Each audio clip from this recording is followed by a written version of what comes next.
Kung nandito lang si Lola, huwag siya magaling mag-vlogger yun. Hindi tayo dyan. Absent lang eh. Absent lang si Lola. Oo nga, ito magaling lang doon sa UAE. Mga kapatid sa Balikat, nandito na po kami sa Minalin. Taksya po na at makanirin eh. Nakaka na kami. Nakahoy. Papunta na po kami ngayon sa Donang Minalin, Pampanga chapter. Kasalukuyan po namin dinadaanan ng malalim na baha para maipaabot sa kanila yung ating kaunting tulong na galing sa kapatiran.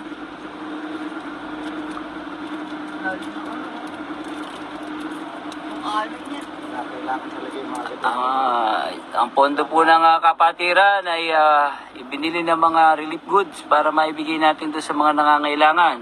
Kasaksak mo kaya ng mga gamit natin dito. Natitira pa tayo.